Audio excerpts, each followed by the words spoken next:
Hello my dear students, welcome to Frank lectures. ഞാൻ നിങ്ങളുടെ സ്വന്തം വന്ദന മിസ്. ഇന്ന് എടുക്കാൻ പോകുന്നത് നിങ്ങൾക്ക് S5 പഠിക്കാനുള്ള കോർ സബ്ജക്റ്റ്, ഫസ്റ്റ് സബ്ജക്റ്റ് തന്നെയാണ് നിങ്ങളുടെ power generation, transmission and protection. Okay, അതിന്റെ ഒരു ഇൻട്രൊഡക്ഷൻ ആണ് നിങ്ങൾക്ക് വേണ്ടി എന്ത് ചെയ്യുന്നത് ഇവിടെ പറയുന്നത്. അതായത് അവിടെ സിലബസിൽ എന്താണ്, എന്തൊക്കെയാ പഠിക്കാനുള്ളത്, മെയിൻ ടോപ്പിക്സ് എന്തൊക്കെയാന്നുള്ളതൊക്കെ നമുക്ക് എന്ത് ചെയ്യാം, ഡിസ്കസ് ചെയ്യാം. ഓക്കെ, അപ്പോൾ നമ്മുടെ പവർ സിസ്റ്റംസ് എന്ന് പറയുന്ന പവർ സിസ്റ്റം, അതാണ് ശരിക്കും എന്താണ് നമ്മുടെ പവർ ഒരു സ്ഥലത്ത് ജനറേറ്റ് ചെയ്തു, അത് ട്രാൻസ്മിറ്റ് ചെയ്തു, ദെൻ നമ്മുടെ വീട്ടിലേക്ക് എന്ത് ചെയ്യണം, ഡിസ്ട്രിബ്യൂട്ട് ചെയ്ത് നമ്മുടെ വീട് വരെ എത്തണം അല്ലെ. അപ്പൊ ആ ഒരു കണ്ടിന്യൂസ് പ്രോസസ് ആണ് നമ്മുടെ ആദ്യത്തെ 3 മൊഡ്യൂളിൽ നമ്മൾ പറയാം. ദെൻ 4ാമത്തെ മൊഡ്യൂളിലാണ് നമ്മൾ എന്ത് ചെയ്യണത്, അതിന്റെ പ്രൊട്ടക്ഷനെ കുറിച്ച് പറയുന്നത്. അപ്പൊ ഇവിടെ എന്താ നമ്മുടെ കോഴ്സ് കോഡ് എന്ന് പറയുന്നത് എന്താ, PCEET 501, അതായത് സെമസ്റ്റർ 5 ആണ്, 1 ആണ്, ഫസ്റ്റ് കോർ സബ്ജക്റ്റ് ആണ്, ഇലക്ട്രിക്കൽ ഡിപ്പാർട്ട്മെന്റ് ആണ്, കോർ സബ്ജക്റ്റ് ആണ് എന്നുള്ള കാര്യങ്ങളൊക്കെ പറയും. അത് എത്രയാ, 3 hour ഉണ്ട്. ദെൻ 1 hour എന്താണ്, ട്യൂട്ടോറിയൽ ആണ്. അതിൽ ക്രെഡിറ്റ് 4 ആണ്. അപ്പൊ ക്രെഡിറ്റ് കൂടിയതാണ്. അപ്പൊ തന്നെ നിങ്ങൾക്ക് അതിന്റെ ഇമ്പോർട്ടൻസ് അറിയാം. പിന്നെ നമ്മുടെ ആസ് ആൻ ഇലക്ട്രിക്കൽ സ്റ്റുഡൻറ് നമുക്ക് അറിഞ്ഞിരിക്കേണ്ട ഏറ്റവും ഇമ്പോർട്ടൻ്റ് ആയിട്ടുള്ള ഒരു സെക്ഷനാണ് ഈ പവർ സിസ്റ്റം എന്ന് പറയുന്നത്. അതായത് നമുക്ക് എവിടെ തൊട്ടാ ഒരു ഇലക്ട്രിസിറ്റി ജനറേറ്റ് ചെയ്ത് നമ്മുടെ വീട് വരെ എത്തിക്കുന്ന കാര്യം ഒരു ഇലക്ട്രിക്കൽ എഞ്ചിനീയർ അറിഞ്ഞിരിക്കണ്ടേ. അപ്പൊ അത് നമുക്ക് ഇപ്പൊ നിങ്ങൾ ഈ മെഷീൻസ് പഠിക്കുന്ന പോലെ തന്നെ ഇമ്പോർട്ടൻ്റ് ആയിട്ടുള്ള ഒരു സബ്ജക്റ്റ് ആണ് ഇത്. നിങ്ങൾക്ക് ഇനി ഇത് അങ്ങോട്ട് നിങ്ങളുടെ ഗേറ്റ് എക്സാമിനും നിങ്ങളുടെ ടെക്നിക്കൽ എക്സാംസിനും ഈവൻ ഒരു ഇന്റർവ്യൂവിന് പോയാൽ പോലും നിങ്ങൾക്ക് ക്വസ്റ്റ്യൻസ് വരുന്ന ഒരു സെക്ഷനാണ് ഇത്, ഈ ഒരു സബ്ജക്റ്റ് എന്ന് പറയുന്നത് കേട്ടോ. അപ്പൊ അത് അത്രയും ഇമ്പോർട്ടൻസോട് കൂടി വേണം പഠിക്കാൻ. ദെൻ ഇതിനോട് അനുബന്ധിച്ച് തന്നെ നിങ്ങളുടെ കോളേജസിലൊക്കെ എന്തുണ്ടാവും, സബ്സ്റ്റേഷനിലേക്ക് പോവുക, ഇന്റേൺഷിപ്പ് പോവുക, അങ്ങനത്തെ കാര്യങ്ങളൊക്കെ ഉണ്ടായിരിക്കും. അപ്പൊ അവിടെയൊക്കെ പോകുമ്പോൾ ഈ പഠിച്ച കാര്യങ്ങളൊക്കെ അവിടെ ഉണ്ടോ, സർക്യൂട്ട് ബ്രേക്കർ അവിടെ എവിടെ, അല്ലെങ്കിൽ നിങ്ങളുടെ കൺട്രോൾ സിസ്റ്റം എവിടെ, കൺട്രോൾ പാനൽ എവിടെ, അല്ലെങ്കിൽ നിങ്ങളുടെ എന്താ CT PT എന്നൊക്കെ പഠിക്കും. അപ്പൊ അതൊക്കെ എവിടെ എന്താന്നൊക്കെ എന്ത് ചെയ്യുക, ആ ഒരു സബ്സ്റ്റേഷനിലേക്ക് ചെല്ലുമ്പോൾ നിങ്ങൾ എന്ത് ചെയ്യുക, അറിഞ്ഞു വെക്കുക കേട്ടോ. എന്തായാലും ഒരു ട്രിപ്പ്, ഒരു ഇന്റേൺഷിപ്പ് ഒക്കെ നടത്തുക കേട്ടോ. അപ്പൊ നോക്കടാ, ദെൻ ഇതിനകത്ത് നിങ്ങൾക്ക് അറിഞ്ഞിരിക്കേണ്ടത് നിങ്ങളുടെ PCEET 302 ആണ്. PCEET 302 എന്നാണ് സർക്യൂട്ട്സ് ആൻഡ് നെറ്റ്വർക്ക്. ഇപ്പൊ നമ്മൾ ആ ABCD പാരാമീറ്റർ ഒക്കെ പഠിക്കുന്ന സമയത്ത് നമ്മൾ പറഞ്ഞിട്ടുണ്ടായിരുന്നു ട്രാൻസ്മിഷൻ ലൈനിലാണ് ഇത് വരുന്നത് എന്നൊക്കെ പറഞ്ഞിട്ടുണ്ടായിരുന്നു അല്ലെ. അപ്പൊ ആ ഡെറിവേഷൻസ് ഒക്കെ ഒന്നുകൂടെ നമ്മളിവിടെ പറയുന്നുണ്ട്. എങ്കിലും എന്താണ്, സർക്യൂട്ട്സ് ആൻഡ് നെറ്റ്വർക്ക് ആണ് നമ്മൾ അറിഞ്ഞിരിക്കേണ്ട ബേസ് എന്നാണ് KTU പറയുന്നത്. ഫ്രാങ്ക്ലിൻ ലെക്ചേഴ്സിൽ നിങ്ങൾക്ക് എന്ത് ചെയ്യും, അതുമായിട്ട് റിലേറ്റ് ചെയ്തിട്ടുള്ള ബേസ് കാര്യങ്ങളൊക്കെ പറഞ്ഞിട്ട് തന്നെയായിരിക്കും ക്ലാസ്സുകളിലേക്ക് കടക്കുക. ഓക്കെ, ദെൻ നിങ്ങൾക്ക് അറിയുന്നതാണ് 40 മാർക്സിന് ഇന്റേണല്. ദെൻ നമ്മുടെ end semester exam 60 മാർക്സിന് 2 hour 30 minute ആണ്. കോഴ്സ് ടൈപ്പ് തിയറി ആണ്. ഡെറിവേഷൻസും ന്യൂമറിക്കൽസിനും ഇമ്പോർട്ടൻസ് ഉണ്ട് കേട്ടോ. ദെൻ എന്താണ്, കണ്ടിന്യൂസ് ടൈം CIE ആണെങ്കിൽ അതിൽ എന്തൊക്കെ ഉണ്ടടാ, അറ്റൻഡൻസിന് 5 മാർക്സ് ഉണ്ട്, അസൈൻമെന്റിന് 50 മാർക്സ് ഉണ്ട്. ദെൻ സീരീസ് എക്സാം ഓരോന്നും 10 മാർക്കിനാണ് എടുക്കുക.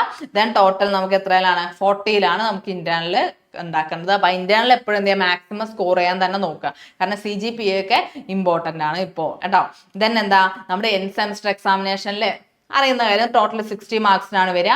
പാർട്ട് എയും പാർട്ട് ബിയും ഉണ്ട്. പാർട്ട് എയിൽ 3 മാർക്സിന്റെ 8 ക്വസ്റ്റ്യൻസ് ആണ് ഉണ്ടാവുക. അത് ഒരു മൊഡ്യൂളിൽ നിന്ന് 2 എണ്ണം വെച്ചിട്ട് അല്ലെ. അപ്പൊ അങ്ങനെ ടോട്ടൽ 24 മാർക്സിന് ഉണ്ടാവും. പാർട്ട് ബി ആവുന്ന സമയത്ത് എന്താണ്, 9 മാർക്കിന്റെ ക്വസ്റ്റ്യൻ, 9 മാർക്സിനാണ് ഇപ്പൊ essay ക്വസ്റ്റ്യൻസ് വരാറുള്ളത്. അപ്പൊ അതെന്താണ് 36 മാർക്സിന് അല്ലെ, 4 മൊഡ്യൂളിൽ നിന്ന് ഓരോ ക്വസ്റ്റ്യൻ ആയിരിക്കാം. സബ് ഡിവിഷൻസ് ഉണ്ടാവാം, ചിലപ്പോൾ 3 സബ് ഡിവിഷൻ വരെയൊക്കെ നമുക്ക് എന്ത് ചെയ്യാം, പോകും കേട്ടോ. ദെൻ നമുക്കിനി ഇതിനകത്ത് എന്താണ് പഠിക്കാനുള്ളത് നോക്കാം. അപ്പൊ ഞാൻ പറഞ്ഞ 3 മൊഡ്യൂളിൽ ആദ്യത്തേൽ നമുക്ക് ജനറേഷൻ ആണ് പഠിക്കാനുള്ളത്. അത് തന്നെയാണ് ഇവിടെ പഠിക്കാനുള്ളത്, generation of renewable and non renewable. റിന്യൂവബിളും ഉണ്ട്, നോൺ റിന്യൂവബിളും ഉണ്ട് അല്ലെ. അപ്പൊ എന്താ, generation from renewable and non renewable sources ആണ്. അപ്പൊ റിന്യൂവബിൾ വരുന്നതിലും നോൺ റിന്യൂവബിളും വരുമ്പോൾ എന്താ, നമുക്കെന്താ ഉപയോഗിച്ചാലും തീരാത്തതായിട്ട് ആരൊക്കെ, സോളാറും വിൻഡും അങ്ങനെയൊക്കെ ഉണ്ട് അല്ലെ. അതേ സമയത്ത് നമുക്ക് എന്താ, hydro power plant, thermal power plant, nuclear power plant, നിങ്ങൾ ബേസിക്സിലൊക്കെ പഠിച്ച കാര്യങ്ങൾ തന്നെ. അപ്പൊ അതിലെന്താ, ആദ്യം hydro power plant, thermal power plant, അതേപോലെ ന്യൂക്ലിയർ പവർ പ്ലാന്റ്, ഇതിന്റെയൊക്കെ എന്താ ബ്ലോക്ക് ഡയഗ്രാം, എൻവയോൺമെന്റൽ എത്തിക്കൽ ഫാക്ടർ, അഡ്വാൻറ്റേജ് ഡിസഡ്വാൻറ്റേജസ് കാര്യങ്ങളൊക്കെ അറിഞ്ഞിരിക്കണം.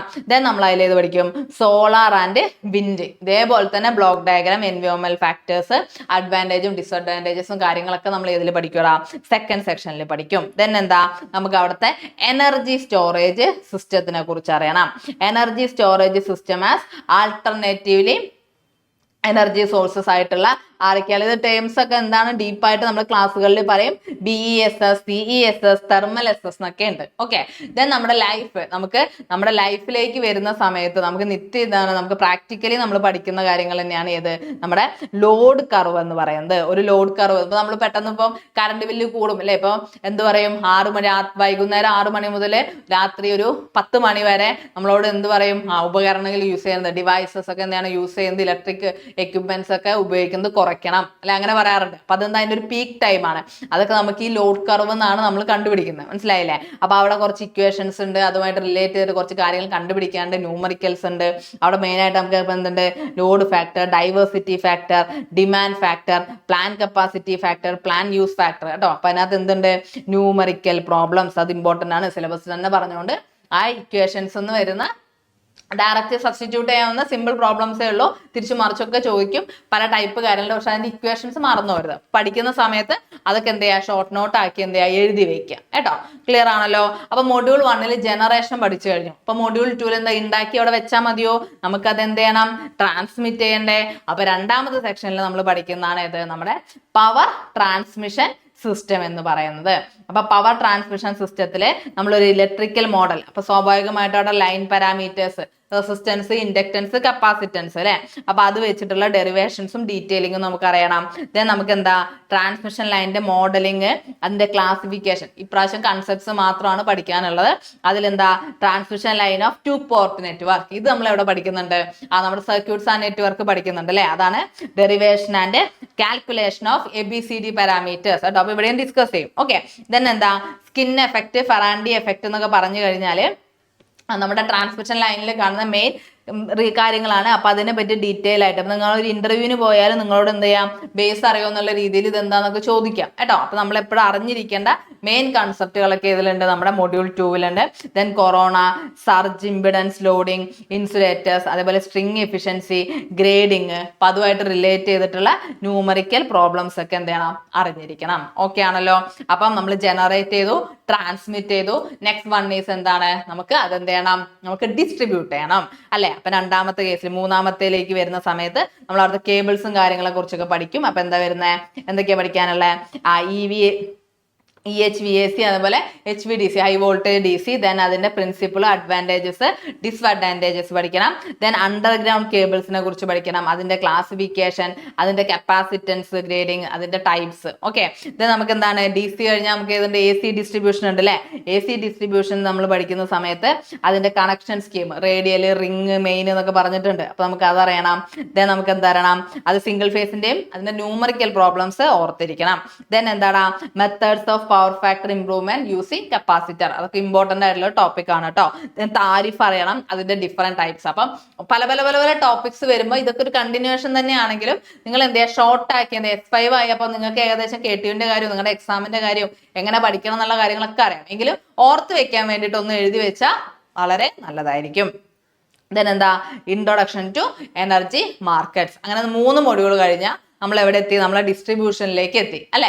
ദെൻ നമ്മൾ എന്ത് ചെയ്യാൻ പോവാണ്, നമ്മുടെ 4ാമത്തെ മൊഡ്യൂളിലേക്ക് വരികയാണ്. അപ്പൊ ഇതൊക്കെ ചെയ്യണമെങ്കിൽ അവിടെ നമുക്ക് എന്ത് വേണം, പ്രൊട്ടക്ഷൻ കറക്റ്റ് ആയിട്ട് കൊടുക്കണം. അപ്പൊ പ്രൊട്ടക്ഷൻ എന്തിനാണ് നമ്മൾ കൊടുക്കുന്ന, സർക്യൂട്ട് ബ്രേക്കേഴ്സ്, റിലേസ്, അതിന്റെ പല ടൈപ്പ്, മൈക്രോ പ്രോസസ് കണ്ടീഷൻ കാര്യങ്ങളൊക്കെയാണ് നമ്മൾ ഏതിൽ വരുന്നത്, നമ്മുടെ 4th മൊഡ്യൂളിൽ വരുന്നത്. അപ്പൊ എന്താ, നീഡ് ഫോർ പ്രൊട്ടക്ഷൻ, ദെൻ പല ടൈപ്പുള്ള പ്രൊട്ടക്ഷൻ സ്കീംസ്, ദെൻ അവിടെ നമുക്ക് എന്തുണ്ട്, പ്രൊട്ടക്റ്റീവ് റിലേസ് ഉണ്ട്. ഓക്കെ, അതിൽ തന്നെ എന്താടാ, typical electro mechanical relay, induction type only, static ഉണ്ട്. ദെൻ എന്താ, അതിന്റെ ബ്ലോക്ക് ഡയഗ്രാംസ് പഠിക്കണം. ദെൻ മൈക്രോ പ്രോസസേഴ്സ് പഠിക്കണം.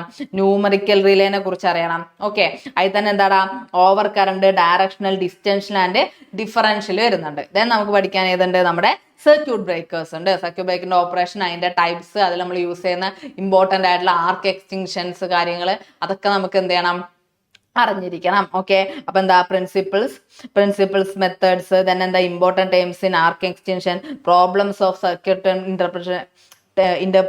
ഇന്റർപ്ഷൻ, ദെൻ എന്താ, capacitive current chopping, rating of circuit breakers, പിന്നെന്താ, then medium of arc extension അനുസരിച്ച് SF6, അതേപോലെ വാക്വം, അതേപോലെ ഇൻട്രൊഡക്ഷൻ ടു GIS, ഈ കാര്യങ്ങളൊക്കെ നമുക്ക് എന്തിൽ വരുന്നുണ്ട്, നമ്മുടെ മൊഡ്യൂൾ 4ലേക്ക് വരുന്നുണ്ട്. ഇത് കഴിഞ്ഞിട്ട് കുറച്ച് അഡീഷണൽ ടോപ്പിക്സും കൂടി എന്തിൽ വരുന്നുണ്ട്, നമ്മുടെ KTU അതിൽ മെൻഷൻ ചെയ്യുന്നുണ്ട്.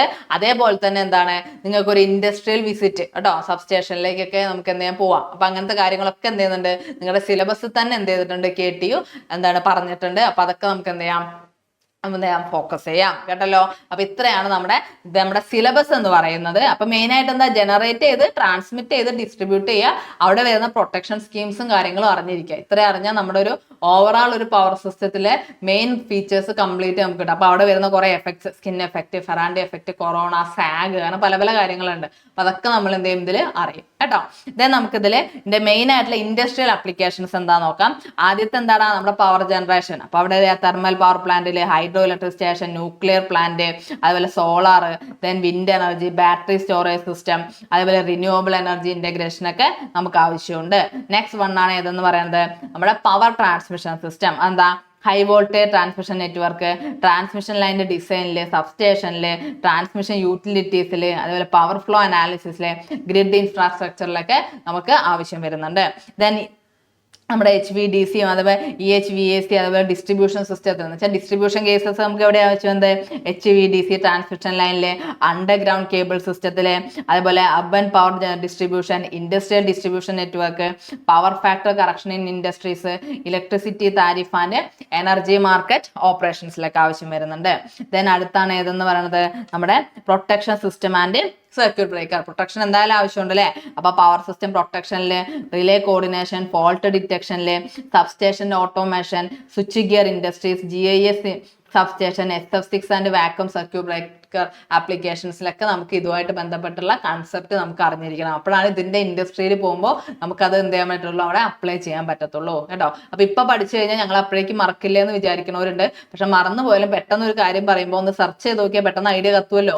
മനസ്സിലായില്ലേ? ആദ്യമായിട്ട് കേൾക്കുന്നത് ഒരു പ്രാവശ്യം കേട്ടിട്ട് നമ്മൾ പിന്നെ അത് അപ്ലൈ ചെയ്യുന്ന തമ്മിൽ വ്യത്യാസമുണ്ട് കേട്ടോ. അപ്പം ഇങ്ങനത്തെ കോർ സബ്ജക്ട്സ് ഒക്കെ നിങ്ങൾ ഈ അവസാനം വെച്ച് പഠിക്കാതെ നിങ്ങൾ എന്ത് ചെയ്യുക, അതിന്റെ ബേസ് വെച്ച് തന്നെ എന്ത് ചെയ്യുക, പഠിച്ചു പോവുക കേട്ടോ.